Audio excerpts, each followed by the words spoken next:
Well, hello and welcome to another video. I'm actually going to do a reaction video this time. I'm going to react to Australia and New Zealand compared by Mr. Beat.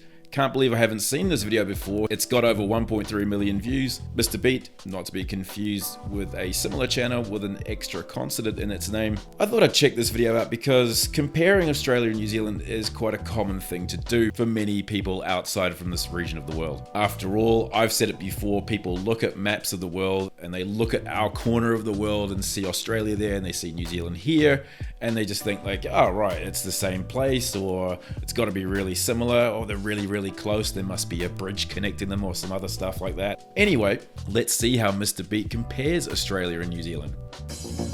Australia and New Zealand, two countries in Oceania, more specifically Australasia. Separated by the Tasman Sea, they're two well-developed countries that often rank really high on nearly every quality of life ranking list. And yeah, they're just pretty awesome. Both seem to be kind of far away from the entire rest of the world. And because of that, Depends where you are and how you define the rest of the world, really. also since they're so both unique, kind of in their own little world. Let's first look at some differences between the two. First of all, New Zealand doesn't exist. Oh. Okay, so he's going to go on about the map problem. It's a bit of a common meme. New Zealand gets left off a lot of maps. Glad that he's acknowledging this. New Zealand's not exactly big, but it's not exactly tiny either. I mean, it's a landmass that's larger than the United Kingdom, Italy. It's almost the same size as Japan. You wouldn't leave those off maps. So why leave New Zealand off maps?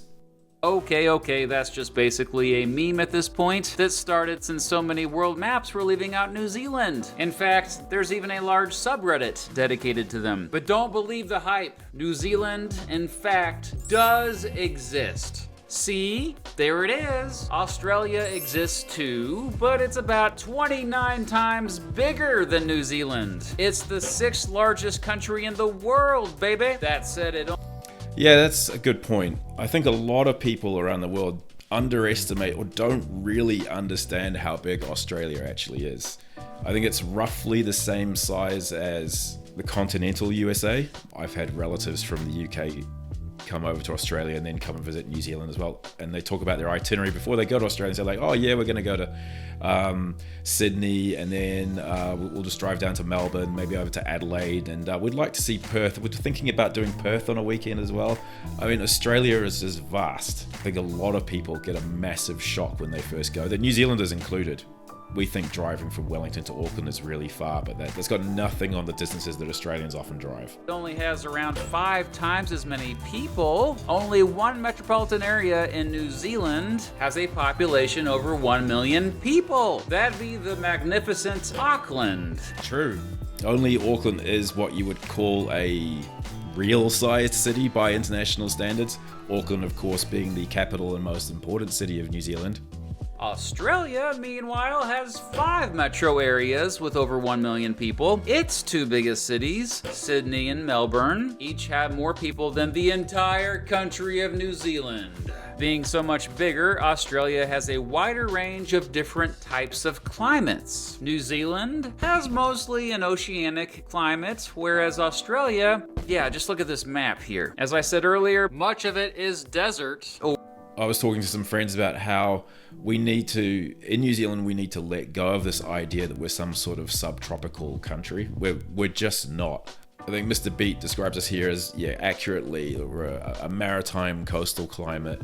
I wouldn't go as far as say we're an alpine climate, though in parts of the South Island, definitely. New Zealand is pretty mild. Much of New Zealand doesn't get extremely cold. You know, much of New Zealand doesn't get to freezing levels in winter, but conversely in the summer, like, it's quite rare to get to 30 degrees in much of New Zealand, and if it does, it's not a consistent thing either. I've lived in genuinely hot countries. It always cracks me up when I hear people back here in New Zealand say, oh, it's quite warm today, it's getting really hot, I don't know if I can go outside, and it's about 24, 25 degrees Celsius. But yeah, most of Australia, very hot country. Much of New Zealand, very mild, not that hot. Australia also has a more varied landscape, and this magnificent sandstone formation Australia has a more varied landscape. Now, I'm not going to argue that Australia, of course, being a continent basically, doesn't have a variety of landscapes. Of course it does. But anyone who's been to New Zealand knows that the landscape is remarkably varied up and down the country. Actually, we even have a desert area, believe it or not, in the centre of the North Island. Uluru, one of the most important indigenous sites in the country. New Zealand's mountains are way more impressive and tower over Australia's mountains. In fact, Yeah, this is true. Australia not really known for mountains, or definitely not winter sports like skiing, which is why you get a lot of Aussies coming over to New Zealand for skiing holidays during the winter. people not from Australia forget that Australia actually has mountains. Meanwhile, everyone seems to know about New Zealand's dramatic mountains, mainly due to the Lord of the Rings and Hobbit films. The producer of those films, Yes, those films. Peter Jackson, is from New Zealand, and he almost single-handedly put New Zealand on the map due to those films. Remember how I said it's often not on maps? Sorry for the bad joke there. Didn't Peter Jackson bring to attention, I think it was Universal Studios? They didn't have New Zealand on their maps, and he brought that to attention years and years ago. And he managed to get Universal Studios to put New Zealand on those maps. Anyway, you can visit the actual Shire from the film today. And fun fact, my uncles The what? The Shire? What is the Shire? lived in New Zealand while they worked on the Lord of the Rings films. What was I talking about again? Oh god.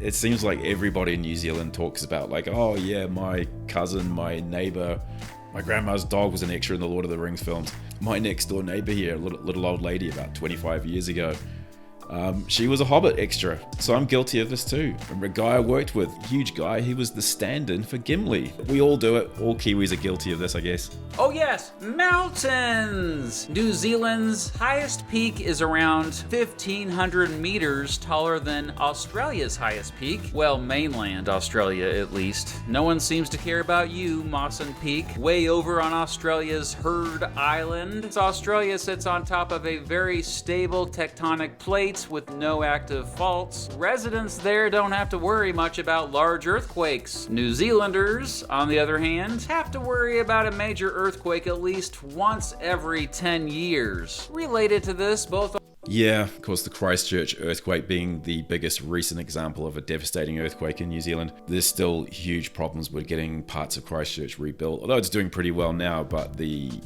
iconic Christchurch Cathedral, it's not going to be rebuilt. While bushfires are a regular thing in Australia, it had one of the worst bushfire seasons in... Yeah, I don't know how Australians do it. If you watch the news, it feels like every summer in Australia, the whole country is on fire. Here in New Zealand, we do get bushfires. They're nowhere near on the scale as what they get in Australia. As I mentioned, we're having a pretty rubbish kind of summer here in New Zealand at the moment, which means that the upside of that, of course, is it lowers the fire risk quite dramatically. Having said that, though, some pockets of the country do stay very, very dry, and I've heard of a couple of fires down around the Christchurch area recently, but yeah, nothing on the scale of what happens in Australia. Yes, New Zealand is made up of islands, around 600 of them, and they're mostly remnants of a 600. bigger land. Really? I didn't know we had... I knew New Zealand had a lot of outlying islands, but I didn't realize we had 600. Jeez. However, only 13 are inhabited by humans. Most of the population of New Zealand lives on the Big Two, the two larger main islands, the North Island, or Te Maui, and South Island, or Te Waipounamu. Oh yeah? Well... This pronunciation wasn't... it wasn't the worst I've heard, let's put it that way. Australia actually has 8,222 islands, so it's so much more than just a measly continent. Many seem to forget that New Zealand is lower in latitude. I mean, higher in latitude. Gosh, that's confusing. It's higher in latitude than most of Australia. Further south, okay? Latitude-wise, Australia is more African than European, by the way. Australia borders the Indian... Yeah, I've mentioned this on a previous video before. I think a lot of people have this misconception that New Zealand is really close to Antarctica, and if you look at a map it looks kind of close, but if you look at the latitude New Zealand's on, if it was in Europe, it would be on a similar latitude to Spain, south of France, Italy, you compared it to somewhere in North America, it would be on a similar latitude to like mid to North California, that sort of area. And you would never call any of those areas close to the Arctic, would you? I mean, what makes New Zealand look like it's even closer to Antarctica is the fact that there's nothing between New Zealand and Antarctic except ocean, right? Australians are often called Aussies, and New Zealanders are often called Kiwis. That name comes from the kiwi, a flightless bird native to the country that's also a national symbol. Here is a kiwi holding a kiwi. New Zealand is growing at a faster rate. Maybe why is because the cost of living is lower in New Zealand. Really? I mean, when was this video made? 2 years ago. I feel like the cost of living in New Zealand has been incredibly high for a very long time now. I don't keep up with what's going on in Australia as much as I do here in New Zealand, obviously. Although I do occasionally hear nightmare stories from people living in places like Sydney and Melbourne on how expensive it is. New Zealand generally has faster internet speeds, while sheep out. Yeah, I've heard about the crap internet in Australia. I think in New Zealand, being a smaller country, it's a lot easier to lay the infrastructure down. Outnumber humans in Australia 3-1. Sheep outnumber humans in New Zealand 6-1. Residents of Australia. Often overlooked, Australia is the country with by far the most sheep in the world. Something I learned in school a while back now. New Zealand's sheep population is declining. I don't think they're ever going to be a minority anytime soon, but it's something like there's almost less than half the sheep there were like 40 years ago in New Zealand. Something to do with just less and less money in sheep farming. Are generally more religious. The biggest religion there is Christianity. Within that group, most are Protestant. Almost half of New Zealanders have no religion. Yes, we're a pretty godless lot. There's a weird tradition in New Zealand of going places without shoes, apparently. You know, I think they're onto something there. New Zealand... Yeah, that is a thing that shocks a lot of people who come and visit New Zealand, and I've mentioned this before in one of my other videos.